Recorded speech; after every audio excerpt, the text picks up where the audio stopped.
शाह वलीउल्लाह जो है वो हमारी सेकंड रिफॉर्म मूवमेंट है, that is very important. Shah Waliullah के बारे में मैं आपको बताता चलूँ कि जो मैंने कल भी आपको बताया था कि सब कॉन्टिनेंट के अंदर जितनी भी रिफॉर्म्स मूवमेंट चली है मुसलमानों की, वो सब की सब जो है प्योरिटेनिकल वर्जन ऑफ इस्लाम के मुताबिक सोसाइटी को या स्टेट को चेंज करना चाहती हैं।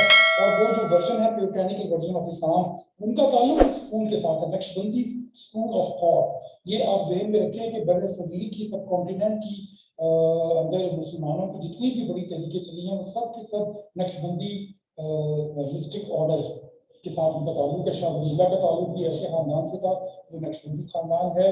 2 फरवरी 1703 को पैदा होते हैं, 1762 में इनका इंतकाल होता है। इनके वालिद है शाह अब्दुल रहीम। इनके जो फादर हैं शाह अब्दुल रहीम, उनकी एक सिग्निफिकेंस है बड़ी खास किस्म की। अगर वो आप समझ लेंगी तो आपके अंदर एक क्रिटिकल ओपिनियन डेवलप हो जाएगी कि what kind of status Shah Waliullah had at his lifetime, during his lifetime. Shah Abdul रहीम जो थे उन्होंने दिल्ली के अंदर एक मदरसा रहीमिया बनाया था। ये मदरसा रहीमिया आप सिंपल 2 लाइनों के अंदर, एक लाइन में समझना कि इस जमाने की मुस्लिम हिंदुस्तान की सबसे बड़ी सबसे मोतबर यूनिवर्सिटी थी। जैसे आज लम जफर है, इस बात का लम एक मॉडर्न लीगल इंस्टीट्यूट है, इसका मतलब इस्लामिक रिलीजियस थियोलॉजी के साथ कोई ताल्लुक नहीं है, लेकिन जो इसके पास स्टेटस है, पाकिस्तान में 2 यूनिवर्सिटीज हैं जो बहुत एलीट क्लास इंटरनेशनल स्टैंडर्ड की कंसीडर की जाती हैं। लम्स लाहौर में है और कराची में हबीब यूनिवर्सिटी। ये 2 यूनिवर्सिटीज हैं। तीसरे नंबर पे कम से कम मैं किसी इदारे के बारे में ऐसा नहीं जानता जो इन 2 यूनिवर्सिटीज के मुकाबले। तो ये अब्दुल रहीम साहब जो थे, इन्होंने जो मदरसा रहीमिया बनाया वो इतना अहम इंपॉर्टेंट था कि पूरे हिंदुस्तान से दिल्ली शहर चूंकि कैपिटल था, दिल्ली की अपनी वैल्यू थी, तो दिल्ली में वो मदरसा रहीमिया में पढ़ने के लिए आया करते थे और दोबारा से वो पूरे हिंदुस्तान में वापस चले जाते थे। और जाकर वो जो एक नजरियाती सिलसिला था, सोच थी शाह वलीउल्लाह के वालिद की, नक्शबंदी सिलसिले की, पॉलिटिकल इस्लाम की कि इस्लाम जो है वो कोर्ट से अलग नहीं किया जा सकता, वो सोच अपने साथ लेकर जाते थे। Eminent scholar of Aurangzeb Alamgir, जो शाह अब्दुल रहीम थे, शाह वलीउल्लाह के फादर, वो औरंगजेब आलमगीर के दरबारियों में से एक दरबारी तो नहीं थे, लेकिन वो उनके बड़े करीब थे। और औरंगजेब बर सगीर पाको हिंद में जो अब तक सबसे बड़ी किताब बनाई गई है इस्लाम के हवाले से, फिका के हवाले से, उसका नाम है फतावा आलमगीरिया। मुझे नहीं पता वो 12 वॉल्यूम्स हैं, कई हजार सफ़हात पर मुश्तमिल किताब है। शाह अब्दुल रहीम उसके वन ऑफ द कंपाइलर थे। इससे भी आप अंदाजा कर सकते हैं कि शाह अब्दुल रहीम की क्या बात है। तो follower of all Sufi orders के बड़े वसीउल मशरब आदमी थे, बड़े मतलब बड़े ओपन माइंडेड आदमी थे। ये चिश्ती भी थे, सोहरवर्दी भी थे, नक्शबंदी भी थे, काजी भी थे। तो ये उनकी जो है एक ऐसी सोच को, उनकी शख्सियत के एक ऐसे पहलू को नुमाया करता है जिससे पता चलता है कि वो सेक्टेरियन माइंडेड नहीं थे, वो बायस्ड नेचर के आदमी नहीं थे। तो आप खुद सोचिए कि उनके जो साहबजादे होंगे जो शाह फिरका वाली है कि मेरा फिरका ठीक है आपका गलत है, ये सोचनी थी। अच्छा, उसके बाद है primarily they were associated with Naqshbandiya order but they were also more with Mujaddidiya and Baqiya. मुझे नक्शबंदिया ऑर्डर के अंदर भी एक स्कूल ऑफ थॉट मौजूद है जो मुजद्दिदिया है, जो मुजद्दिद अल-फिसानी ने नक्शबंदी ऑर्डर के अंदर भी एक खास सोच पैदा की थी, यानी कि रियासत के साथ, सियासत के साथ, काबीना के साथ, वजीरों के साथ, ब्यूरोक्रेट्स के साथ क्लोज कनेक्शन बनाकर रखना है, उनको रास्ते हटने नहीं देना। मुजद्दिदिया स्कूल ऑफ थॉट ये है। तो ये शाह वलीउल्लाह इस स्कूल ऑफ थॉट के बंदे थे। Study Arabic and Persian books and acquired. उस जमाने में अरबी और फारसी की किताबें पढ़ना जो है वो बुनियादी तकाजा समझा जाता था। उन्होंने तमाम किताबें पढ़ी, फिका का मुताला किया, लॉजिक को पढ़ा, हदीस का बड़ा गहरा मुताला किया, इल्मुल कलाम का मुताला किया। इल्मुल कलाम किसे कहते हैं? इल्मुल कलाम कहते हैं, कलाम कहते हैं कुरान पाक को। इल्मुल कलाम कहते हैं कुरान पाक को समझने का इल्म। तो कुरान पाक हर आम आदमी समझ में तो आ नहीं सकता, उसका कॉन्टेक्स्ट अलग होता है। तो उसके कॉन्टेक्स्ट से सिर्फ वो खास लोग ही वाकिफ हो सकते हैं जिन्होंने कलाम यानी कि कुरान पाक को समझने वाले जरूरी डिसिप्लिन की तालीम हासिल की है। तो मेडिसिन कराबादीन कहते हैं तिब्बे यूनानी नहीं होती जैसी रियाद का इल्म, इसका नाम है कराबादीन। अरबी का या अरबी का लफ्ज़ है। और मैथमेटिक्स भी बड़ी बड़े, इससे आप अंदाजा कर सकते हैं कि शाह वलीउल्लाह की ट्रेनिंग बेसिक नॉलेजेस के अंदर कितनी अच्छी उस जमाने की टॉप की यूनिवर्सिटी उनके वालिद ने लगाई है, जामिया रहीमिया। तो वो कैसे इन तमाम बुनियादी जरूरी रूम से इग्नोरेंट रह सकते थे।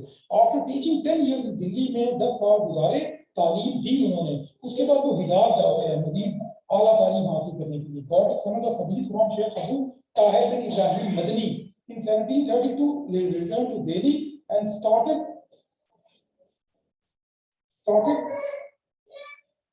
टीचिंग एट हिज मदरसा रहीमिया, और मदरसा रहीमिया में उन्होंने तालीम देना शुरू कर दिया।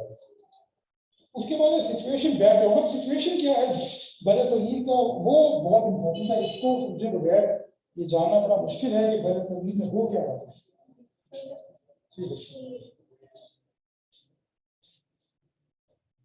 मैं यहाँ पे एक मैथ लगाता हूँ, वो मैथ ऐसा होगा कि मैथ की मदद से आपके लिए समझना बहुत आसान हो जाएगा कि हिंदुस्तान में ज़माने में शाह वली अल्लाह की जो फिक्र है, जो मूवमेंट है, तो ये क्वेश्चन आपने हल करना है। शाह वली अल्लाह के बारे में सवाल किसी भी एंगल से आ जाए, शाह वली अल्लाह के बारे में सवाल कोई भी वो एस्पेक्ट पकड़े, कान को सीधा पकड़े, उल्टा पकड़े, ये मैप आप देखें तो आपके लिए शाह वली अल्लाह को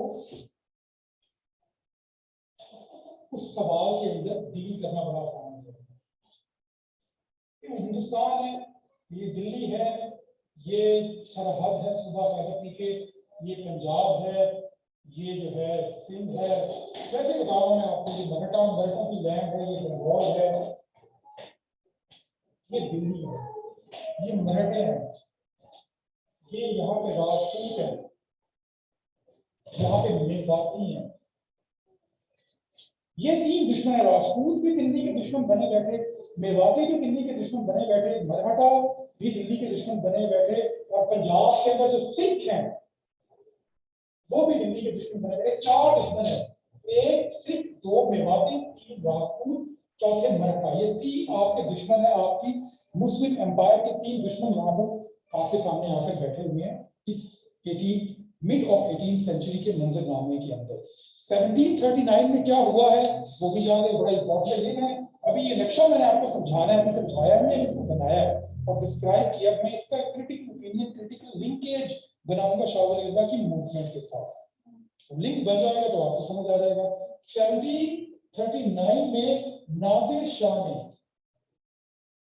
हिंदुस्तान पे हमला किया, दिल्ली को लूटा, दिल्ली का सारा खजाना, टोटल जो भी दिल्ली के पास था उस जमाने की दौलत, सब की सब लूट कर ले गया।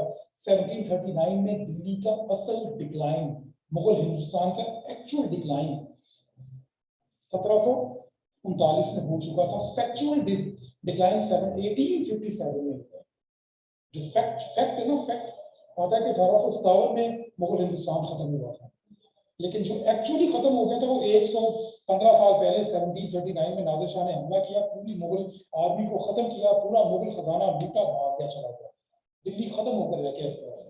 तो ये सूरत हाल थी जब दिल्ली कमजोर वीकेस्ट पोजीशन पर है और दुश्मन मेवात, सिख, राजपूत और मराठे, ये चारों दुश्मन जो है वो दिल्ली के ऊपर हमला करने के लिए पर तोड़ रहे हैं। लेकिन इसमें एक फर्क है, वो फर्क ये है कि मराठा वाहिद दुश्मन है जिसके पास ऑर्गेनाइज्ड रेगुलर स्टैंडिंग आर्मी है, बाकियों के पास ऑर्गेनाइज्ड रेगुलर स्टैंडिंग आर्मी नहीं है। इसकी वजह यह है कि मराठों के पास अपनी स्टेट है, राजपूतों के पास अपनी स्टेट नहीं है, मेवातियों के पास अपनी स्टेट रियासत नहीं है, सिखों के पास अपनी रियासत नहीं है। तो रियासत सबसे बड़ी बदमाश है, रियासत सबसे बड़ी पावरफुल होती है, रियासत की रेगुलर आर्मी, उससे मजबूत चीज क्या हो सकती है। ये कंडीशन, ये मैंने आपको बताया। अब इस कंडीशन के अंदर दिल्ली के मुसलमान बंगाल में उसमें वो अलग हो चुका है, सिराजुद्दौला इसको अलग कर चुका है मुगल हिंदुस्तान से, मुगलिया खानदान की। ब्रिटिश जब आए थे तो बंगाल में भी इससे पहले बनाई थी नहीं, 1757 में बंगाल पे जंगे प्लासी जब हुई तो उसके बाद कब्जा किया। इस स्टेज पे क्या था, इस स्टेज पे वो मुगलों की हुकूमत थी, लेकिन रेवेन्यू बंगाल से नहीं जा रहा था। नवाब सिराजुद्दौला ने मुगल बादशाह को बादशाह तस्लीम किया हुआ था, मगर दीवानी राइट्स उससे ले लिए थे, मतलब वो खुद ही रेवेन्यू इकट्ठा कर रहा था, खुद ही रेवेन्यू इकट्ठा करके दे रहा था। दीवानी राइट्स लिए तो नहीं थे, लेकिन वो अपने कंट्रोल में कर लिए थे। दीवानी राइट्स कानूनी तौर पर मुगल बादशाह ही के पास थे, लेकिन वो बंगाल के जो नवाब थे सिराजुद्दौला, उन्होंने कंट्रोल अपने कब्जे में कर लिया था। मुगल बादशाह की मर्जी वहां की चलती नहीं थी, कानूनी तौर पर मुगल बादशाह बंगाल का बादशाह था, प्रैक्टिकली नहीं था। तो ये बैकग्राउंड है, ठीक है। Royal field was empty, Maratha were at the south and point greatest of all threat, greatest of all. उसके बाद आप आ जाइए 6 इन पंजाब न्यूज़ और also became interested element Rajput reconverted into anti Mughal body. Shah Wali Allah diagnosis of the whole situation. Situation ये है कि जो मुगल एम्पायर है, हिंदुस्तान है, उसके अंदर एक एक्सटर्नल थ्रेट्स हैं और एक इंटरनल थ्रेट्स हैं, ठीक है। एक्सटर्नल थ्रेट्स कौन से हो सकते हैं? ये मराठा, राजपूत, दिल्ली, ये एक्सटर्नल थ्रेट्स हैं। मराठा, राजपूत,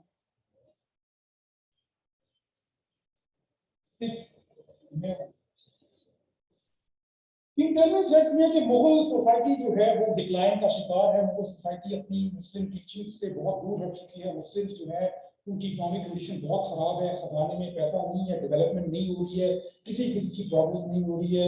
मुस्लिम सोसाइटी के अंदर से एक ऐसी जनरेशन सामने नहीं आ रही है जो फ्यूचर की वारिस साबित हो, एक मजबूत मुस्लिम हिंदुस्तान को बना सके।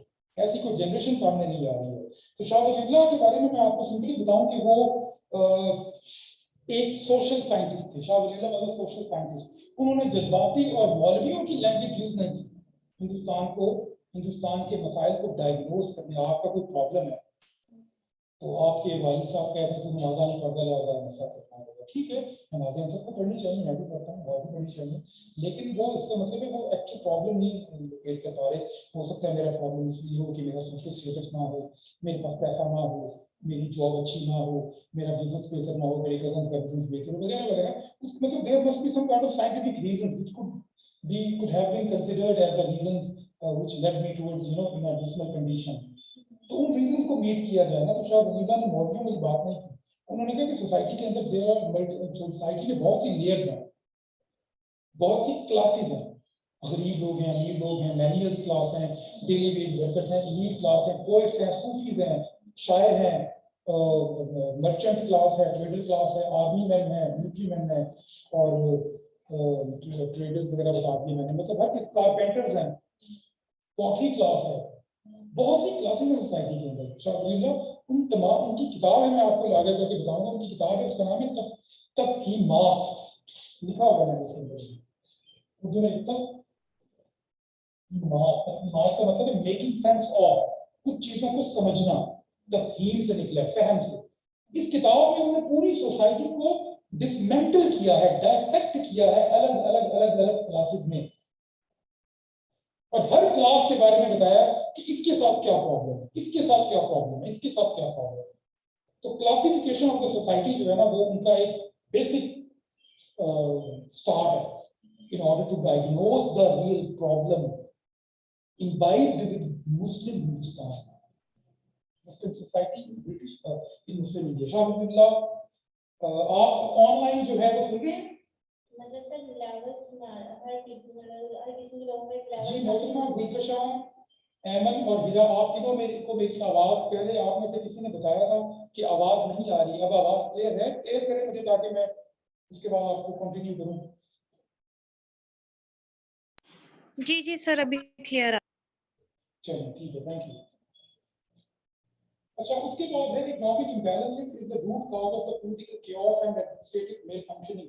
शाह वली अल्लाह के दौर में मुगल हिंदुस्तान में 1739 में जब नादिर शाह आता है, पैसा लेकर चला जाता है। जब पैसा चला जाए आपकी स्टेट के खजाने से, तो आपके लिए अपने अपने ऑफिशियल्स को, अपनी ब्यूरोक्रेसी को तनख्वाहें देने के लिए पैसा नहीं होता, तो ऑटोमेटिकली उनकी जो फंक्शनिंग है वो कॉम्प्रोमाइज हो जाती है। शाह वली अल्लाह के दौर में एडमिनिस्ट्रेटिव मेल फंक्शनिंग हो चुकी थी। लूटा आया, दिल्ली में आया, दिल्ली को लूटा सारा खजाना, जो पैसा, पब्लिक प्रॉपर्टी भी लूटी, प्राइवेट प्रॉपर्टी भी लूटी। लोगों के, अमीर लोगों के घरों में उसके सिपाही घुस जाया करते थे, मारते थे, औरतों की बेइज्जती करते थे, कत्ल करते थे, पैसा लूट के ले जाते थे। और पब्लिक का मतलब है जो हुकूमती अदारे हैं। एक हुकूमत का सेंट्रल खजाना होता है और बहुत से अदारे होते हैं, उन अदारों में भी पैसा, हीरे जवाहरात, रकम, करेंसी, सब कुछ उस जमाने में मौजूद था। दुनिया के हर मुल्क की जो ताकत है ना, वो सोने में छुपी हुई है। सुना चाइना में अभी सिखों ने लूटा था मुसलमानों से।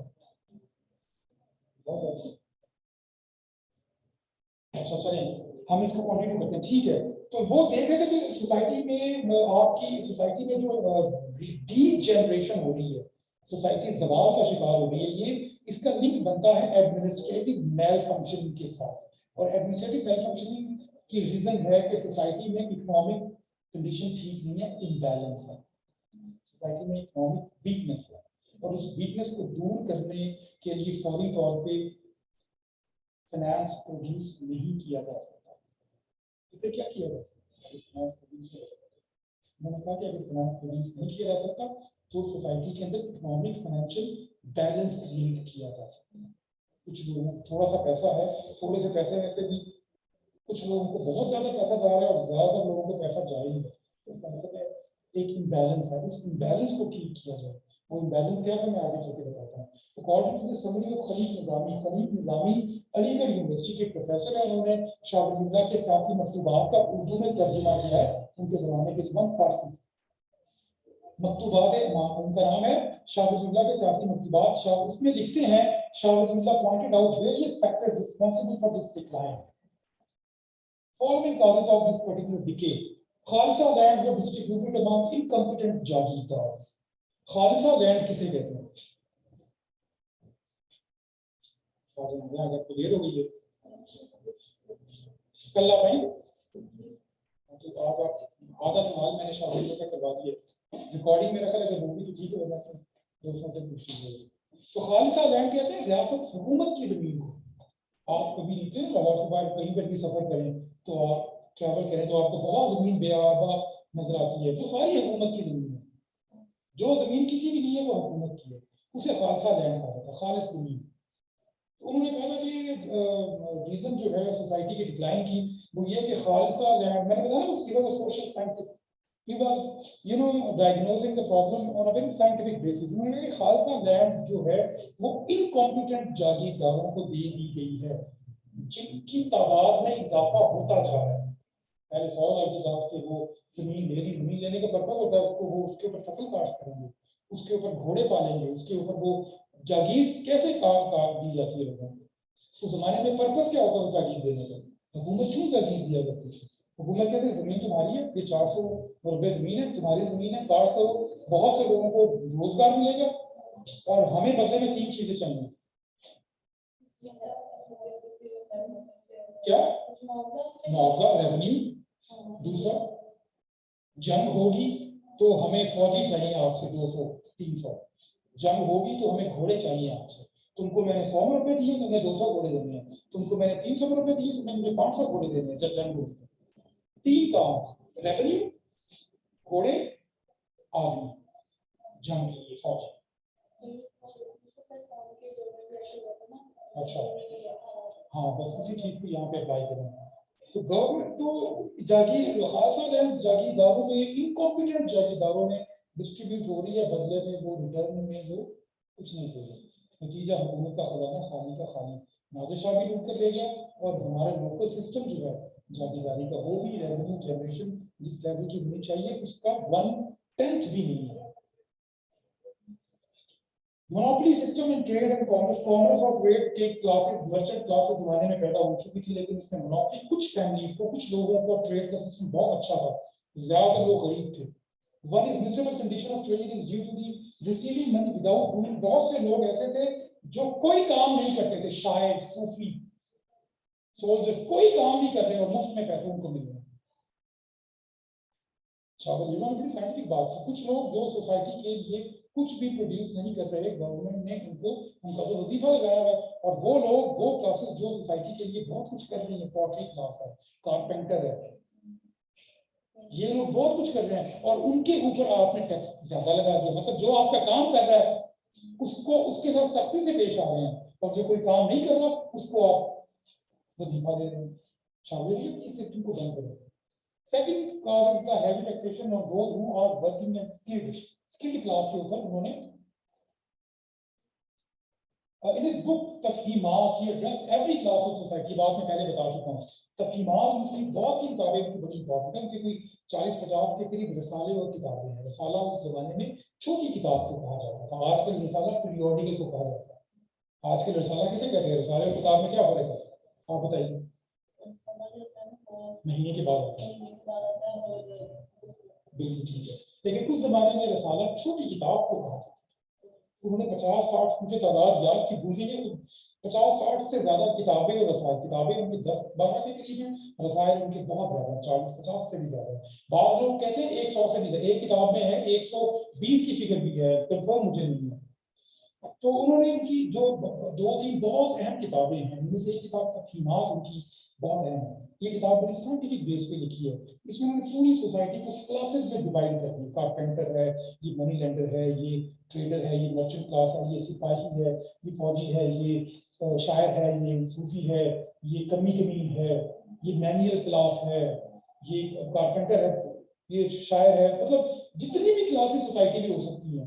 और बताया कि हर क्लास डिके तो पूरी सोसाइटी का चल रहा है, पूरी सोसाइटी इज ऑन डिक्लाइन. तो हर क्लास का डिक्लाइन के साथ कैसे लिंक बनेगा, वो लिंक बनाया. लिंक बनाने के बाद फिर उस एक क्लास की रीजन तलाश की और फिर बताया कि वो रीजन कैसे रिमूव की जा सकती है. It's a very scientific method to dealing the situation of decline. उसके बाद as a religious reform, ignorance about religion, lack of jihad spirit, remedy was suggested. Belief and action should be according to basic tenets of Islam. अब आगे आ जाएंगे थोड़ा सा. Translation religious services के अंदर उनका सबसे इंपॉर्टेंट काम है. उन्होंने कहा कि सोसाइटी में डिक्लाइन चल रहा है. ये वाज वेरी साइंटिफिक, मैंने बता दिया बड़ी तरतीब के साथ. लेकिन वो कह रहे हैं कि जब तक ये डिक्लाइन, उस वक्त तक इनके अंदर जो है वो सेंस ऑफ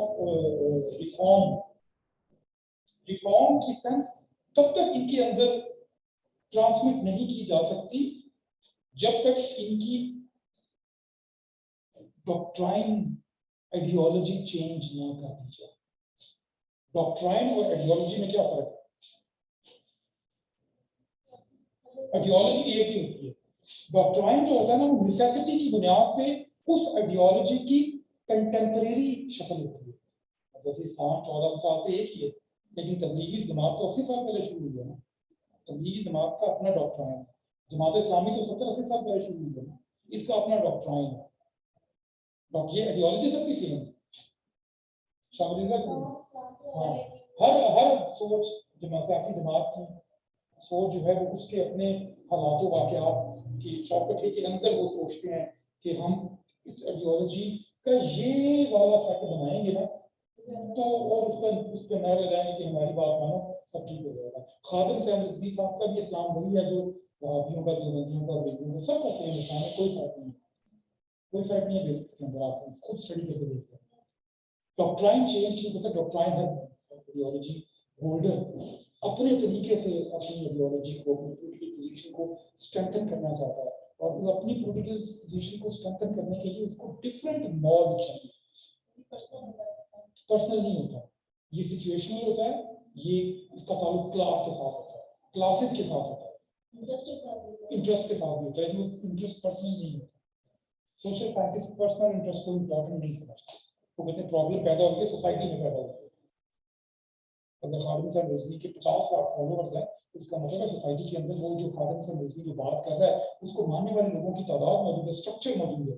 अगर लोग हुकूमत रसूल पर जान देना नहीं चाहते तो खादिम हुसैन रिजवी साहब के साथ तो सोसाइटी के अंदर से लोग निकलेंगे नहीं. जितने मर्जी नारे लगाएं, जितना मर्जी पर्सनल इनपुट दें, लोग नहीं निकलेंगे उनके साथ.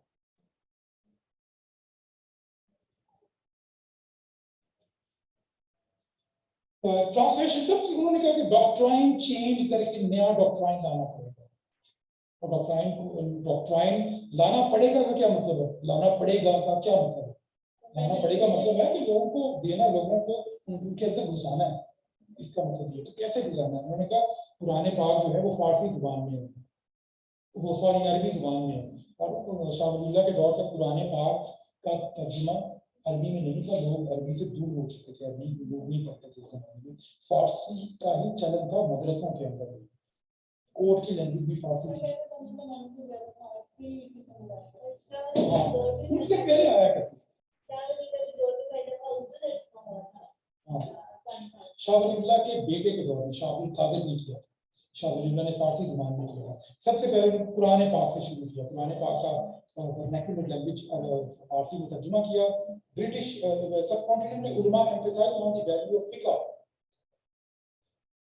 क्योंकि सब कॉन्टिनेंट के अंदर उन्होंने कुरान पाक का तर्जुमा क्यों किया, क्योंकि उनके ज़माने तक बड़े सगीर के उलमाए कराम कहते थे कि कुरान पाक उलमा के लिए, आम आदमी या मुसलमान को कुरान पाक की फहम की जरूरत नहीं है, वो सिर्फ अरबी में उसकी तलावत करे उसको सवाब हो जाएगा, उसको फिक्र की जरूरत है। ये उनसे पहले ये नुक्ता नजर मौजूद था। फिक्र का मतलब है कि आपका मसला हुआ कोई, तो आप फकी के पास जाएंगे, फकी कुरान और हदीस अपने मुताबिक रोशनी में आपको कहेगा कि आप ये करें तो आपका मसला हो, आपका मसला है, उनका कोई भी मसला है, किसी भी मसला है। तो शाह वलीउल्लाह ने कहा कि नहीं, फिक्र इस तरह से मसले हल नहीं कर सकती, बस उनको कुरान के पास लेकर आ जाए। कुरान के पास लाने का तरीका है कि कुरान पाक को फारसी में जो अवामी जुबान है, जो पब्लिक की लैंग्वेज है, उसके अंदर ट्रांसलेट किया जाए, ये उन्हें काम करा। No attention was on the learning of Quran for the common people. In 1737, he translated Quran into Persian language. उलमा issued fatwa, उलमा ने उनके बारे में कुफर के फतवे तक आयत किए।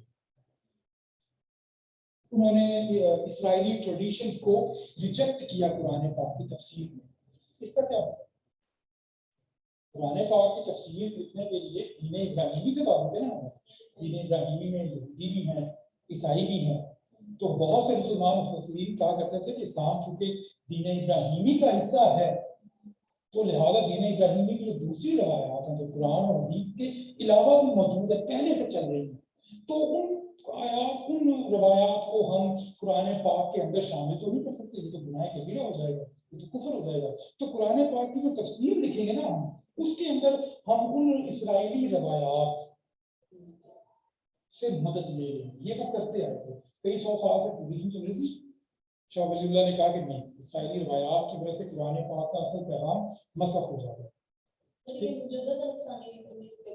उनके जमाने में ये चैलेंज मौजूद नहीं था, उनके बाद तकरीबन 1600 साल का फर्क, 100 साल का फर्क है।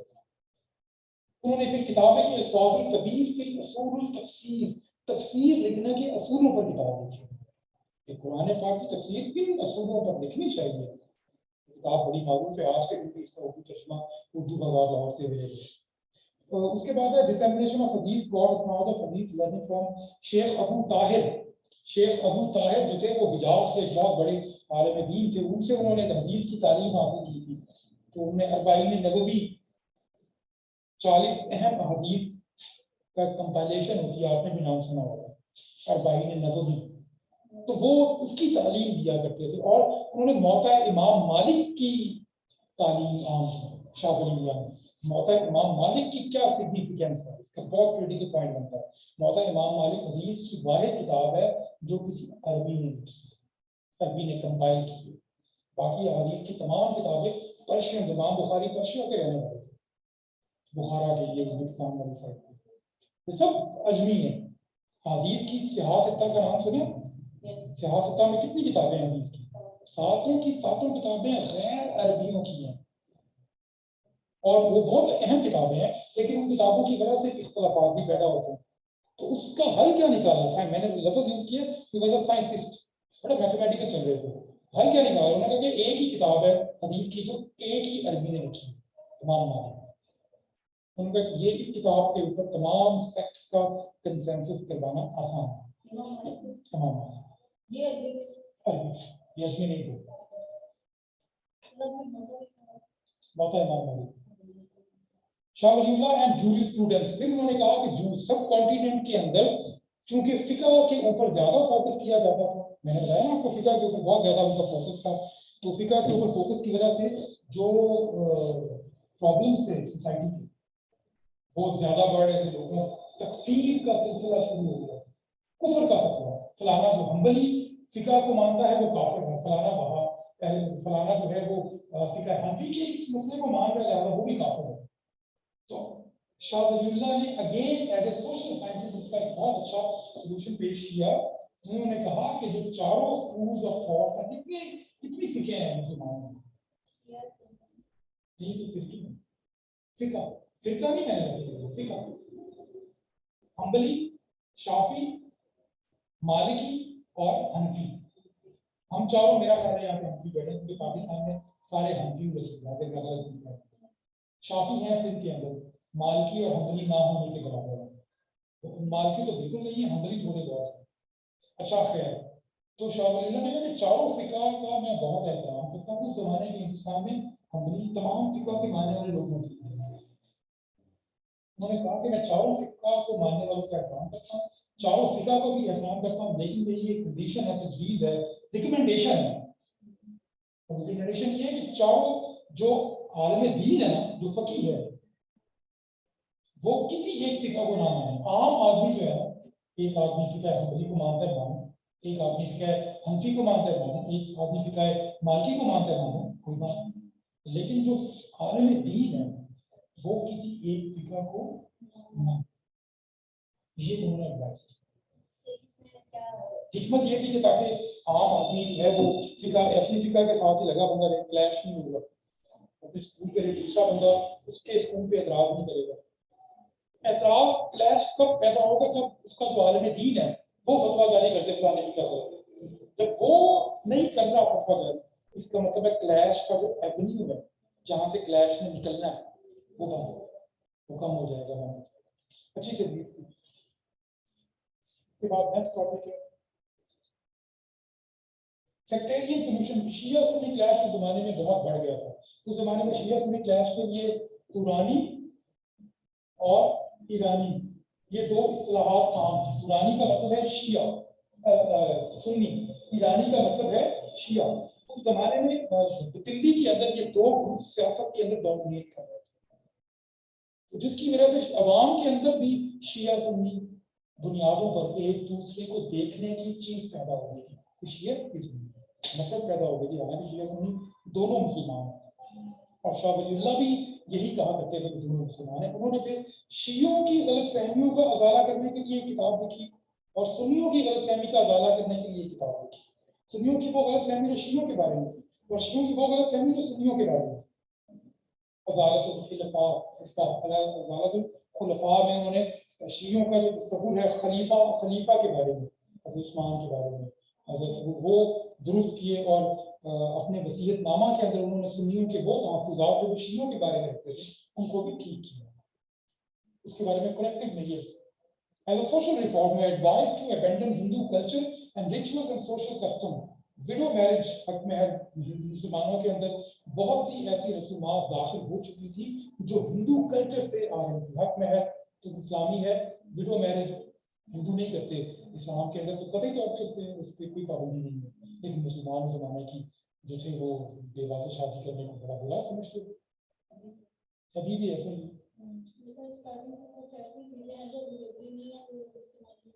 चल रही है। विडो मैरिज हक मैरिज बहुत ज्यादा मांगा रखा जाता था, लैविश स्पेंडिंग, शादी ब्याह के मौकों पर बहुत पैसा खर्च किया जाता था, 30वां और 40वां, इन सब चीजों के बारे में उन्होंने लिखा। As a political reformer, misadministration and economic crisis, ये पॉलिटिकल रिफॉर्मर के हवाले से मैं बातें बता चुका हूँ आपको, दोबारा बता देता हूँ। डोमिनेशन ऑफ हिंदूज है, suggestions are following, khalisa lands should be increased to enhance government revenue to competent officer। Diagnose क्या किया था, पैसा क्यों नहीं है, क्योंकि इनकॉम्पिटेंट ऑफिसर्स के पास है। उन्होंने कहा खालिसा लैंड को डिस्ट्रीब्यूट किया जाए, डिस्ट्रीब्यूशन को ज्यादा किया जाए, ज्यादा से ज्यादा लोगों को डिस्ट्रीब्यूशन दी जाए, ताकि आप इतनी जमीन बची पड़ी है लोगों को देंगे, वो उसके ऊपर फसलें काश्त करेंगे, उसको इस्तेमाल में लेके आएंगे, सर्कल चलेगा, लोगों को रोजगार मिलेगा, सर्कल चलेगा, सर्कल चलेगा। अल्टीमेट एक साल के बाद गवर्नमेंट के रेवेन्यू में भी हिस्सा आ जाएगा,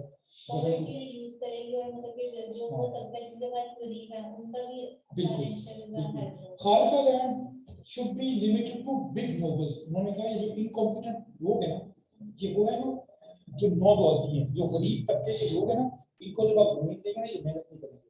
नोबल फैमिली, अच्छे खानदान से जिसका ताल्लुक है ना, उस बंदे को आप जमीन देंगे तो वो आपके साथ जेंटलमैन वे में रिलेशनशिप डेवलप करेगा, वो आपके साथ भी जेंटलमैन रहेगा, और जिन लोगों को वो अपनी जमीन पे रखेगा उनके साथ भी ठीक रहेगा। तो खानदानी लोगों को खालसा लैंड दी जाए ताकि डबल pronged काम है, टू pronged strategy है। इसका मतलब समझते हैं, टू pronged strategy। एक साइड पे पब्लिक को फायदा हो रहा है, दूसरी साइड पे स्टेट।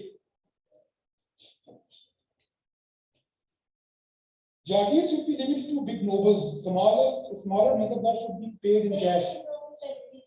टू prong का मतलब है, अब आप नोबल अच्छी फैमिली के बंदे को जागीर देंगे ना, तो वो एक prong का मतलब है, टू prong का मतलब है दो साइड्स। एक साइड पे वो आम आदमी जिसको वो डील कर रहा है अपनी जमीन पे, उसके साथ उसका बिहेवियर अच्छा होगा, उसको अच्छे तरीके से डील करेगा, उनसे काम करवाएगा, उनकी फैमिली की प्रोटेक्शन करेगा, उनको पैसे देगा। आवाम का भी फायदा हो गया, पॉवर्टी एलिमिनेशन होगी, और पैसा कमा रहा है, रेवेन्यू आ रहा है, फसल अच्छी बन रही है, ज्यादा कास्ट हो रही है, रेवेन्यू आ रहा है, खुद भी रख रहा है, स्टेट के खजाने में भी रेवेन्यू ज्यादा जाएगा। ये डबल प्रॉब्लम, पब्लिक के लिए भी स्टेट के लिए। लेकिन मैंने लिखा है ऐसे, नीचे पब्लिक लिखा है, ऊपर स्टेट लिखा है, दरमियान में कौन है? जागीरदार। फिर है competent officers of noble birth from, officers जो हैं जिनको आपने अपॉइंट करना है, वो सिर्फ नोबल फैमिली से उनका ताल्लुक होना चाहिए। किसी आप आम आदमी को, आम पढ़े लिखे बंदे को आप अपॉइंट ना करें। नोबल फैमिली का बंदा प्रेशर में नहीं आता, नोबल फैमिली का बंदा लालच में नहीं आता, नोबल फैमिली का बंदा रिश्वत नहीं लेता। ये उनका ख्याल था। बहुत सी बातें गलत होती हैं, लेकिन हमने इसकी ओपोजिंग में नहीं जाना, हमने इसको ऐसे टेक करना है। Khalsa lands should not be leased. जमीन, हुकूमत की जमीन बहुत से लोग लीज पर ले लिया करते थे, उन्होंने मना किया कि खालसा लैंड को लीज पर ना दिया जाए।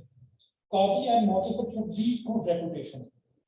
निजाम कुल फिक, ये शाह का एक बहुत बड़ी थ्योरी थी, जिस थ्योरी का लोगों को पता नहीं है। इलामा इकबाल ने भी इस थ्योरी की वजह से खुतबा अलावा पेश किया। निजाम कुल फिक, कुल फिक का मतलब है एक कम्प्रीहेंसिव रेवोल्यूशन। पूरी सोसाइटी की, मैंने बताया ना वो क्लासिफिकेशन कर रहे थे क्लासेस, मतलब पूरी सोसाइटी को चेंज कर देना चाहिए। स्टेट को, सोसाइटी को, हर चीज को इस्लामी असूलों के मुताबिक चेंज कर देना चाहिए। इस्लामी इनकलाब का बरसगीर की तारीख में पहली दफा वो किसी बंदे ने डॉक्ट्राइन पेश किया है, वो शाह वली अल्लाह थे। और ये वो जो है रेगुलर आदमी नहीं लेके आ सकती, वॉलंटियर्स लेके आएंगे। Domination of Hindu Maratha threat join the only solution, जिहाद इज द ओनली सॉल्यूशन। ये तो मैंने आपको इंटरनल प्रॉब्लम्स पढ़ा दी सारी। अब आ जाए एक्सटर्नल प्रॉब्लम। ये दिल्ली, ये इंडिया का नक्शा आपके सामने है। ये दिल्ली है, ये मराठा है, राजपूत है, मेवाती है, सिख के, सब दुश्मन है दिल्ली के, मुसलमानों के। दिल्ली का मतलब दिल्ली शहर नहीं है, दिल्ली का मतलब मुगलों का कैपिटल है, पूरा मुगल हिंदुस्तान है।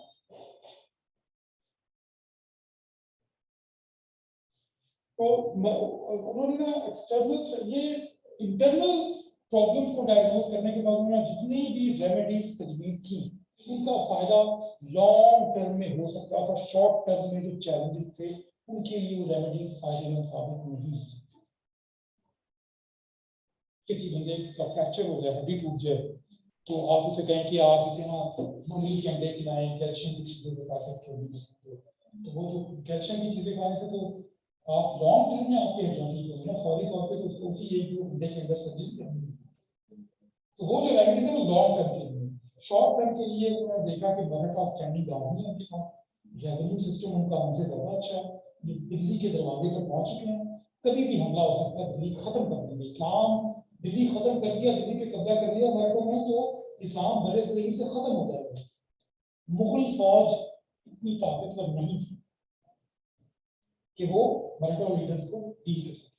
लिहाजा उन्होंने फिर अहमद शाह दुर्रानी को खत लिखा, कई खत लिखे, उनको बताया कि ये सूरत हाल है, तुमको यहाँ पर आना होगा, इतनी फौज लेकर आओ, रास्ते में हमारे फलाने लोग तुम्हें ये मदद देंगे, इतने बंदे तुम्हें मिलेंगे, पैसे भी तुम्हें देंगे, तुम्हें राशन भी मिलेगा, रसद भी मिलेगी, फलाना बंदा हमारा फलानी जगह पर है, वो आपकी हेल्प करेगा, आप आना। तो फिर वो उनके खतूत लिखने पर अहमद शाह दुर्रानी हिंदुस्तान आता है, मराठा को पानीपत की तीसरी जंग के अंदर शिकस्त फाश देता है। ये है शाह वली।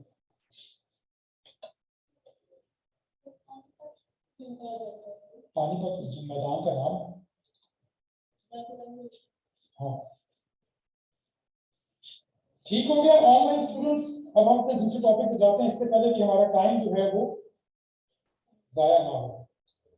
अब आ जाए, हमने पढ़ना है जिहाद मूवमेंट।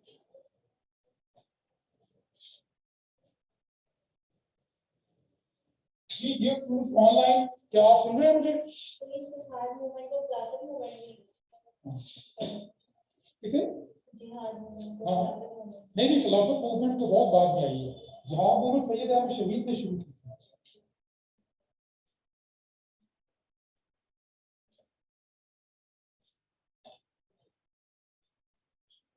जिहाद मूवमेंट जो सैयद अहमद शहीद ने शुरू की थी। अब इसके बारे में पढ़ लेते हैं। पंजाब के अंदर, पंजाब में सिखों की हुकूमत के खिलाफ थी। जो सैयद अहमद शहीद है वो हुसैनी सैयद फैमिली में 1786 में पैदा होते हैं। 1831 में इनका इंतकाल होता है। हुसैनी सैयद फैमिली है, रायबरेली यूपी के अंदर एक कस्बा है, वहां पर पैदा होते हैं। Not good in education, traditional education, अच्छे तालिबे इल्म नहीं थे, पढ़ने लिखने का ज्यादा शौक नहीं था। जिस्म बड़ा मजबूत था, मोटे ताजे लंबे चौड़े, कसरती वर्जिश किया करते थे, पहलवानी किया करते थे, लड़ने झगड़ने का बड़ा शौक था। His father died when he was young. After early education, he moved to Delhi and got enrolled in madrasa Rahimiya. हाँ, अब आप सोचें कि जिस मदरसे में जा रहे हैं वहां से उनको किस किस्म के नजरियात मिले। वही बात आ रही ना नक्शबंदी सिलसिले की, प्लानिंग वर्जन की, उनकी भी माइंड की ट्रेनिंग कैसे हुई है, हर चीज कनेक्टेड है। After early education, he moved to Delhi. For 2 years, he got the basic education in Quran, Hadith, Tafsir, Shara Hadith in his institute under the patronage of sons of Shah Abdullah. Military interest and training and job. Military interest बहुत ज्यादा था। बताया ना, traditional education में he was not good. Good expertise in military and was able to command groups of soldiers for any mission. बड़े अच्छी expertise show की जब वो military training दे रहे थे ना, उन्होंने शो किया कि वो बाकी दूसरे लोगों की निस्बत, बाकी दूसरे जो कैडेट्स हैं उनसे ज्यादा उनके अंदर अच्छी एक्सपर्टीज है, वो लीड कर सकते हैं। He could be a leader, उनके अंदर लीडरशिप स्किल्स मौजूद थी in the field of battle. ये चीज साबित हो गई कि he was not a man of thought, rather he was a man of action. Showed good expertise in military. In the year 1817, he moved to Delhi, where he was under the influence of Shah Abdul Aziz. Shah Abdul Aziz के असर में थे। शाह अब्दुल अजीज कौन थे? शाह अब्दुल्लाह के बेटे, उनके साथ करीबी ताल्लुक हो गए। अब आ जाए, believe he was an ideal person who can lead the any initiative against non Muslim domination in British India. Muslim should be ruled by fellow Muslims. This line is very very very very important for jihad movement, for making sense of what Sayyid Ahmad Shahid was doing. उन्होंने कहा, उनका belief था, पंच line एक थी, Muslim should be ruled by fellow Muslim, मतलब मुसलमानों को गैर मुस्लिम रूलर्स के अंदर नहीं रहना। ये लाइन हमने आगे इलैबोरेट कर दी। डियर स्टूडेंट्स, अहमद दुरानी, गुलफशा, हीरा और नजम साहिब, तो नजम साहब तो अंदर बैठे हैं, ठीक है। His initiative was that Muslims be armed as it was being considered that ideological efforts have lost their space to move. इस लाइन का मतलब क्या है बताना जरा। His initiative was that Muslims be armed as it was being considered that ideological efforts had lost their space to move. नजरियाती काम करने का दौर खत्म हो गया, कुछ करके दिखाओ, जिहाद करो। It's time of, it's not a time of talk. Now it's a time of action. Talk and action, action का मतलब समझती है? Talk and action का मतलब है पढ़ना और उसके बाद लिखना, नोट्स बनाना, ये आपके लिए जिहाद है। नोट्स आप आज से ही जाते साथ आप बच्चे आकर नमाज पढ़ के खाना शाना खा के फ्रेश होके बैठे हो, और आज आप एक नोट बनाएं, जितना मर्जी बुरा हो, 8 सफ़े लिखने हैं, टॉपिक में आपको बता दूं। नोट्स नहीं बना रहे हैं आप, सीएसएस छोड़ दें, 8 से बनाना शुरू करें। इन 1821 ही वेंट टू हिजाज, तो हज करने गए 1821 में, और हज करने के लिए गए तो उन्होंने एक स्ट्रेटजी अडॉप्ट की। उस जमाने में हज होता था कि ये दिल्ली है ना, यूपी से रायबरेली है, इधर उनकी रिहाइश है, तो यहाँ से वो ये बॉम्बे है, बॉम्बे आते थे तो बॉम्बे से बहरी जहाज चलते थे जो जाते थे। उन्होंने एक नया रूट किया, ये यूपी है सारा, ये बिहार है, ये बंगाल है, ये दरिया गंगा में उन्होंने सफर किया कश्ती में, नया रूट अडॉप्ट किया हज करने के लिए। कलकत्ता गए, बॉम्बे नहीं गए, कलकत्ता से जहाज पर बैठते थे। क्या वजह थी? वजह ये थी कि वो चाहते थे कि ये सारा मुस्लिम इलाका यहाँ पर कश्ती में जा रहे हैं, दरियाओं में कश्तियां चलती थी जमाने में, दरिया गंगा है, दरिया गंगा यहाँ से गुजरता है, ऐसे ऐसे गंगा कलकत्ता तक कश्ती में वो हर दूसरे चौथे दिन उतरते थे मुकाम पे, किसी गाँव में, किसी शहर में शामिल थे, उतरते थे, वहां के मुसलमानों को तबलीग करते थे अपने आइडियोलॉजी के बारे में कि मेरी आइडियोलॉजी ये है, आइडियोलॉजी का टाइम नहीं है, इलेक्शन का टाइम है, जवाब करना है, बैठ करो मुझसे। मतलब न्यू देश के खालिद की हम तब्दील करते जी बिल्कुल, और अपने नजरिए की तबलीग, इस्लाम की तबलीग नहीं, इस्लाम की तबलीग तो है ही है, इस्लाम की तबलीग नहीं मतलब इस्लाम के जिहाद की तबलीग, ये पर्पस है उनका। इत्तेहाद हज करने लगे, there were some evidence of which testify that Shah Aziz had encouraged him to proclaim a jihadi movement. He also instructed many of the students of his madrasa to enlist with Sayyid Ahmad Shahid. Shah Aziz ने openly, Shah Aziz बड़े ज़मीन आदमी थे, शाह अब्दुल्ला के बेटे थे, उनको पता था कि मेरे वालिद के दौर में नादिर शाह हिंदुस्तान आया था, उसने दिल्ली को तबाह करके रख दिया। अहमद शाह दुरानी आया, उसने दिल्ली को बचाया, लेकिन उसकी फौजों ने भी दिल्ली के अंदर तबाही मचाई थी। तो वो समझ गए थे शाह अजीज की अब ना इस एरिया में जिहाद नहीं होना चाहिए, इस एरिया में लड़ाई नहीं होनी चाहिए, मुसलमानों की ताकत बची की ताकत में खत्म हो गई, एक को कम दिल से वो जिहाद चाहते थे। तो वो कहते थे कि अपने मदरसे के तालिब इल्मों को कहा करते थे कि सैयद अहमद शहीद ठीक करना है, ये रास्ता आदमी है, ये जिहाद करना चाहता है, he wanted to take action on mega level, so you should be part of it। वो अपने मदरसे के तालिब इल्मों को सैयद अहमद शहीद की बैत करने का कहा। अब 1803 में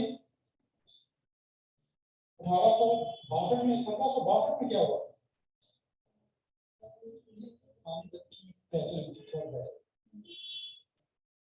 मरहटों का जोर टूट गया, इतना टूटा कि मरहटा 40 साल तक इस काबिल नहीं हुए कि दिल्ली पे दोबारा कोई मसले। 1803 में मराठे दोबारा ताकत से होकर दिल्ली के गेट पे आए। 1762 में किसने बताया था दिल्ली को, किसने बताया था? अभी मैंने बताया 3-4 तरह किसको खत लिखा था? अहमद शाह दुरानी ने बताया था। 1803 में किसने बताया?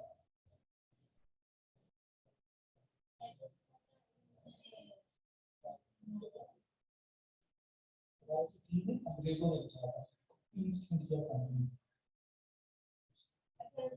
जी वो बचाया था, और मुसलमानों के बादशाह से अंग्रेजों की ईस्ट इंडिया कंपनी ने वादा किया था दोस्ती का। मराठे दिल्ली के ऊपर दोबारा हमला करने लगे थे, मुगल फौज के पास इतनी ताकत, 1803 की बात हो रही है, मुगल फौज के पास इतनी कैपेसिटी नहीं थी कि वो मरहटा को शिकस्त दे सके। ईस्ट इंडिया कंपनी आती है, वो अपनी फौज लेकर आती है, मरहटा को भगाती है और मुसलमानों की ईस्ट इंडिया कंपनी से दोस्ती हो जाती है। उसके बदले में दिल्ली बादशाह तो मुसलमानों का रहेगा, बादशाह तो 1857 तक रही है, लेकिन दिल्ली का जो इंतजामी कंट्रोल है वो अंग्रेजों के पास। अब शाह जो शाह अजीज जो थे, शाह के बेटे, वो कहते थे कि चूंकि अंग्रेजों के साथ मुसलमानों ने बाकायदा लिखकर सुलहनामा दस्तखत किया है, जैसे नबी अकरम सल्लल्लाहु अलैहि वसल्लम ने मुशरिकीन मक्का के साथ सुलह किया की, बाद में सुलह खत्म हो गई, लेकिन जब तक खत्म नहीं हुई तब तक नबी अकरम सल्लल्लाहु अलैहि वसल्लम ने मुशरिकीन मक्का के खिलाफ कोई काम नहीं किया। क्योंकि अब हमने दोस्ती कर ली है मुसलमानों के, मुगल बादशाह ने ईस्ट इंडिया कंपनी के साथ, लिहाजा यहाँ पर हमने अंग्रेजों के खिलाफ जंग नहीं की। शाह इस्माइल जो थे वो भी सैयद अहमद शहीद के साथ थे। अब वो सैयद अहमद शहीद देखते हैं कि मैं इस इलाके में तो मैं जिहाद नहीं कर सकता, पंजाब में सिखों ने अपनी हुकूमत बना ली थी, कब बनाई थी? पंजाब में सिखों की हुकूमत कब बनी? लिख दिया मैंने सामने आपके, 1799। कॉमन सेंस कॉन्फिडेंस दोनों चीजें रखा करें अपने साथ। 1799 से पहले सिख यहाँ पे लड़ाइयां कर रहे हैं, हुकूमत नहीं बना सकते। 1799 में रंजीत सिंह ने हुकूमत कायम कर दी, जबरदस्त ताकतवर हुकूमत कायम कर दी और मुसलमानों के साथ जुल्म की बदतरीन इंतहा कर दी, नमाजें खत्म बंद कर दी, मसाजिद बंद कर दी, बादशाह वजीर ने घोड़े बंद कर दिए, अजान पे पाबंदी। रंजीत गाय सेवा करने का पाबंद, नमाज पढ़ने का पाबंद। सैयद अहमद शहीद ने कहा जो मैं जिहाद का नजरिया फैला रहा हूँ, मुझे जगह मिल गई है, किस जगह जिहाद करना है? पंजाब के मुसलमानों को गैर मुस्लिमों की जालिमाना हुकूमत से निजात देना है। लश्कर इकट्ठा करते हैं, 18,000 अफराद पर मुश्तमिल इस इलाके से निकलते हैं, राजपूताना में घुस के सिंध में आते हैं।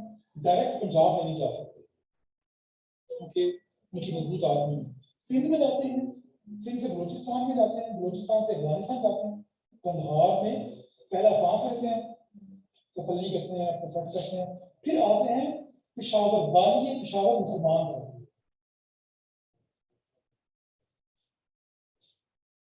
पिशावर अभी तक रंजीत सिंह के कब्जे में नहीं गया था।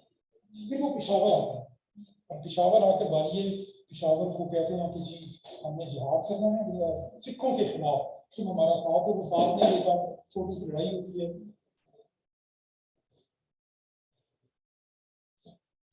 1826 में वो पहली जंग करते हैं। 1826 में पहली जंग होती है, वो अपना हेडक्वार्टर पिशावर के पास बनाते हैं और रंजीत सिंह को पैगाम देते हैं कि मुसलमानों को उनकी रिलीजियस फ्रीडम दी जाए। रंजीत सिंह इनकार कर देता है। फिर जंग होती है 1826 में। पहली जंग होती है अकोड़ा और दूसरी जंग होती है हजरू। दो जंगें होती हैं। अकोड़ा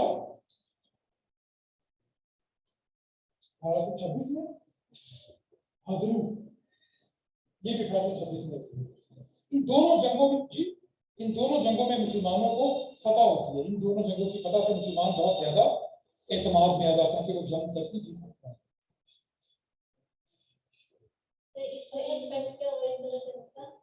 कॉन्फिडेंस आ जाता है मुसलमानों में, दोनों जंगे मुसलमान जीत जाते हैं। उसके बाद लोकल ट्राइब्समैन, लोकल जो कबायली थे, ट्राइबल जो थे, वो मुजाहिदीन के साथ में जाते हैं कि जंगों में इनको कामयाबी हो रही है, ये नई फोर्स है, ये मुसलमानों की एक नई उभरती ताकत है।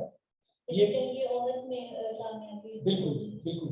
तो वो सारे ट्राइब्स जो है वो लश्कर के साथ मिल जाते हैं, 80,000 का लश्कर बन जाता है और ये जो है वो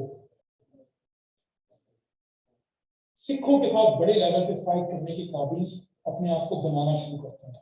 इस दौरान मुसलमानों के लश्कर के खिलाफ बातें, साजिशें, झूठी बातें, अफवाहें फैलाना शुरू हो जाती है। मसलन ये वहाबी हैं, वहाबियों से जमाने में बड़ी नफरत थी। सैयद अहमद शहीद, शाह इस्माइल शहीद जो थे वो हिजाज गए थे ना आज करने के लिए, तो वहां पे जमाने में वहाबीइज्म फैला हुआ था।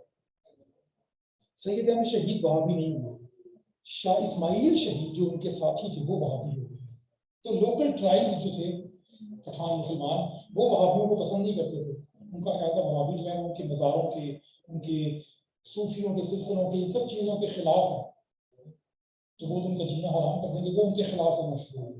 और सिखों को भी पता था कि अगर लोकल कबायली मुसलमान को बताया गया झूठा कि ये वहाबी हैं, ये आपके मजहब के ऊपर अटैक करेंगे, तो ये उनके खिलाफ, इनकी आपस की लड़ाई हो जाएगी। सिखों ने भी उस अफवाहसाजी के उस सिलसिले को तेज करने में अपना अगली इस तरह से इनके लश्कर के अंदर जो है ना वो रिफ्ट पड़ना शुरू हुई।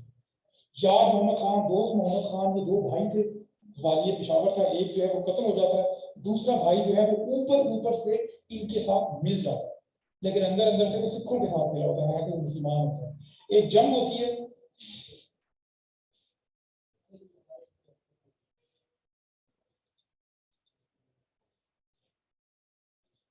बैटल ऑफ सैदू 1830 में, जंग सैदू, ये स्लाइड में लिखा हुआ, आप वो भी कर लें। इस जंग में बड़ी अहमियत होती है। इस जंग में यार मोहम्मद खान जो ऊपर ऊपर से मिला होता है मुजाहिदीन के साथ, वो सिखों के साथ जंगने करता है, सीक्रेटली सिखों के साथ मिल जाता है और ऐन मैदान जंग में वो दो काम करता है। जंग जारी है, एक तो ये कि वो खाना भिजवाता है सही जगह। चलो सामने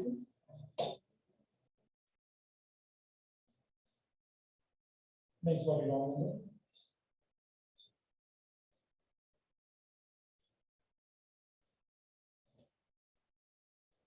अच्छा, तो उसके बाद ये होता है कि वो उनको खाना भिजवा दिया, उस खाने में जहर हो गया। वो जहर सईद अहमद शहीद को मारता तो नहीं है, लेकिन वो उनके ऊपर इतना असर करता है कि उनके हवास, उनकी सेंसेस खत्म हो जाती है, वो करीब करीब बेहोश हो जाते हैं। और दूसरे नंबर पर जंग के दौरान वो अचानक चिल्लाता है अपनी फौज को, कहता है कि सब कुछ खत्म हो गया, हम जंग हार गए, वापस छोड़ के मैदान जंग वापस चलो। उसका लश्कर जो है वो मुजाहिदीन के लश्कर को दगा दे के वापस भाग जाता है और मुसलमानों की फौज डिसऑर्गेनाइज हो जाती है। सिख जो है वो मुसलमानों पे हमला करते हैं, बहुत से मुसलमान शहीद होते हैं। सईद अहमद शहीद और उनके साथी उनको पकड़ के फैसला करते हैं कि वो वहां से मूव करेंगे लद्दाख की जान, जम्मू की जान। जम्मू में भी मुसलमानों को बड़ा जुल्म हो रहा था। फैसला करते हैं कि हम अपने जो नेक्स्ट बैटलफील्ड है वो जम्मू के अंदर, लद्दाख के अंदर, जम्मू के अंदर फाइट करेंगे। वो रास्ते में होते हैं तो बालाकोट के मुकाम पर सिखों की आर्मी उनके ऊपर हमला करती है और तमाम मुजाहिदीन को कत्ल कर देती है। हेलो अस्सलाम वालेकुम। हेलो अस्सलाम वालेकुम। नहीं नहीं, कहाँ से?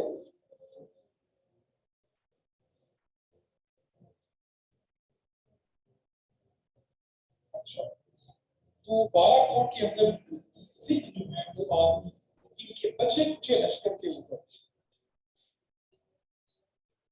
हाँ हेलो अस्सलाम वालेकुम। अच्छा कोई बात नहीं। हाँ ठीक है। हाँ वो पकड़ो, ठीक है ठीक है।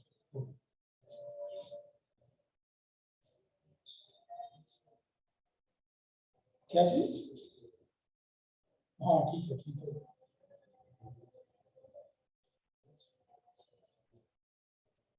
ये मुझे नहीं पता, ये अभी से, मैं तो अभी अकेडमी में हूँ, तो या तो अबू अबू से बात कर, अबू की फोन करने से बात करो, ठीक है?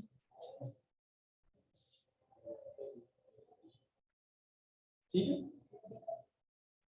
अच्छा,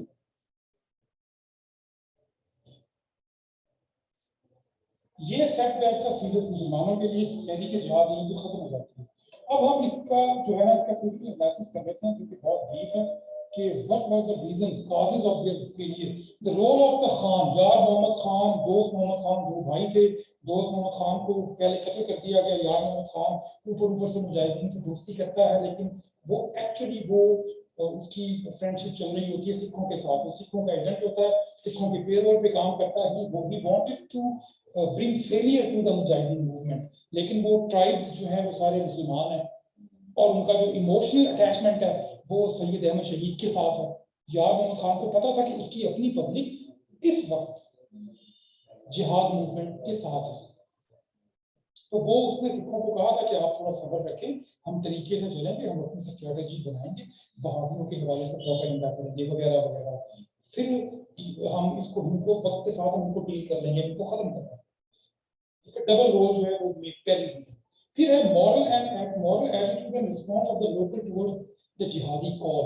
अब जो लोकल ट्राइब्स थे उनको, उनका मॉरल एटीट्यूड अपीयरेंटली तो बड़ा अच्छा था इमीडिएटली, लेकिन with the passage of time उनको, उनका जो फर्स्ट रिस्पांस था वो हजरू और अकोड़ा की बैटल की वजह से, की कामयाबी की वजह से था, जिसमें उनको माले गनीमत भी मिला, जिसकी वजह से उन माले गनीमत मिलने की वजह से दो बातें सामने आई, एक पॉजिटिव एक नेगेटिव। पॉजिटिव ये कि माले गनीमत मिलता, लिहाजा वो इमोशनली बहुत ज्यादा तादाद में शामिल हो गए माले गनीमत हासिल करने के लिए, not for the call of जिहाद। और दूसरा ये था कि माले गनीमत की डिस्ट्रीब्यूशन पे रिस्क पैदा हुई, लोकल वर्सेस मुजाहिदीन। मुजाहिदीन तो यहाँ से गए थे ना, दिल्ली के एरिया से, यूपी के एरिया से, रायबरेली के एरिया से, ट्राइब्स तो लोकल थे। तो लोकल्स कहते थे कि ये चूंकि हमारा एरिया जैसा, हमको ज्यादा बूटी मिलनी चाहिए, बूटी वाले नहीं उनको कहते हैं, मुजाहिदीन समझते हैं कि उनको मिलनी चाहिए, तो उसमें रिफ्ट पैदा हुई। वो रिफ्ट वक्ती तौर पे तो मुजाहिदीन ने डील कर लिया उसको, लेकिन लॉन्ग रन में वो डील नहीं कर पाया। The lack of material resources, इनके पास रिसोर्सेज नहीं थे, लिमिटेड नंबर्स ऑफ वेपन्स, हथियार बहुत कम थे। सबसे बड़ी बात, सप्लाई चेन डिस्कनेक्टेड हो गई। हुंडी, हुंडी का पता है? हुंडी किसे कहते हैं? हुंडी के जरिए पैसे भिजवाए जाते हैं ना बाहर, आपने किसी को पैसे भिजवाने हैं डॉलर, तो पेन के जरिए भिजवाएंगे तो आपका टैक्स बड़ा कटेगा। फिर आप मेरे पास आए, मेरा एक कसन बैठा है वहाँ पे लाहौर में, मेरे डीलर्स हैं, मैं कहूँगा कि आप टैक्स आपका 25,000 रुपये कटेगा, तो आप मुझे 25,000 के 10,000 रुपये दे दें, मुझे दे दें 10,000 रुपये, मैं वो आपके भाई को वहाँ पे अपने बंदे को पैके डॉलर दूंगा।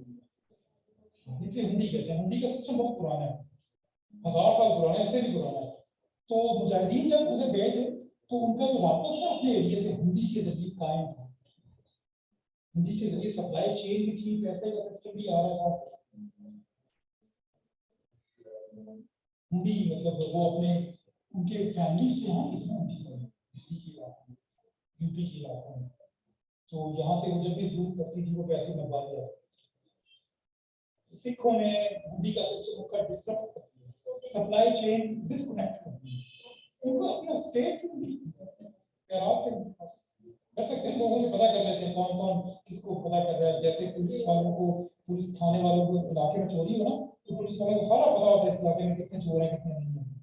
पुलिस को नामुमकिन है कि पुलिस को ना बताओ, नामुमकिन पॉसिबल है। पुलिस का सिस्टम ही ऐसा, पुलिस वाले को इंटेलिजेंट लोग नहीं होते। पुलिस का सिस्टम ये है कि उसके इलाके में रहने वाले हर चोर डाकू का उनको ये भी पता होता है फलानी वारदात लोकल ने की है कि बाहर के बंदे ने। हमको नहीं समझ आ सकता, आपके घर से चोरी हो जाए आप तो परेशान होकर बैठे होंगे थाने कौन है, आपको चीजों को भी खबर नहीं है। पुलिस वाले खुद सरिश्ता करते सारा पता होता है, स्टेट को पता होता है। तो हॉस्टाइल प्रोपेगेंडा वहाबीज के हवाले से वहाबी का लेबल भी लगा दिया गया उनको। हालांकि सैयद अहमद शहीद की जिहाद मूवमेंट वहाबी मूवमेंट नहीं थी। सैयद अहमद शहीद खुद वहाबी नहीं थे, शाह इस्माइल वहाबी थे, और उनका ये कॉल मौजूद है कि मैं वहाबी हूँ अपने जाती अफाल के अंदर, मैं अपने नजरिए को किसी के ऊपर इम्पोज नहीं करता। रिएक्शन अगेंस्ट स्ट्रिक्ट लॉज, एक और भी प्रॉब्लम पैदा हो गई। जिहाद मूवमेंट उधर जाती है जहां अपना रियासत बना लेती है, पेशावर का इलाका कब्जे में आ गया, रियासत बनी बनते साथ ही आपने शरीयत का नफाज कर दिया, सख्त हदूद नाफज कर दी, चोरी का करने की सजा हाथ कर दी, जना की सजा ये, फलाने की सजा ये। मुजाहिदीन की शादियां वहां की नौजवान लड़कियों को कहते थे जिहाद है, शादी निकाह करो, उनका निकाह जबरदस्ती के बाद करते थे, उनकी कबायली ट्राइबल रसूमात को पीछे करते थे। शरीयत तो अल्लाह के रसूल ने तो बड़ी हिकमत अमली के साथ स्टेप बाय स्टेप शरीयत नाफिज की थी ना। अगर आप होली प्रॉफिट की लाइफ को तो आपकी रियासत इस्लामी रियासत है, 70 साल हो गए, आप अभी आपने बहुत से, आपकी रियासत ने बहुत से कवानीन इस्लामी नाफिज किए हैं, लेकिन क्या सारे के सारे कवानीन नाफिज कर दिए? नहीं किए। तालिबान का फेलियर भी इसी वजह से हुआ था कि उन्होंने सारे कवानीन नाफिज कर दिए थे। इस्लाम में ये कहा गया कि माहौल को देखें, शहरों में माहौल को देखें, एग्जैक्टली सिचुएशन को देखें, उसके मुताबिक बिल्कुल। तो ये उन्होंने किया कि उन्होंने वहां पे स्ट्रिक्ट लॉज नाफिज कर दिया। और negligence towards the enforcement of economic system, मतलब आप रियासत का सिस्टम बना रहे हैं तो आप इकोनॉमिक सिस्टम भी बनाकर देना लोगों के लिए, इकोनॉमिक सिस्टम नहीं बना सके, सॉरी तो बनता भी नहीं है। 75 साल हो गए, आप सूदी सिस्टम नहीं कर पाए। आपने तो इतनी बड़ी मजबूत रियासत है पाकिस्तान, बहुत मजबूत रियासत है पाकिस्तान की रियासत को आप उसकी फाइनेंशियल क्राइसिस की वजह से वीक रियासत ना समझें। दुनिया की one of the finest states in world is Pakistan. तो आप सूदी सिस्टम को खत्म नहीं कर सके, क्योंकि पता है सिस्टम 70 साल का टाइम पीरियड जो है वो कौमों की दुनिया में ऐसे ही है जैसे आपने सीएसई की तैयारी 6 दिन में करनी है।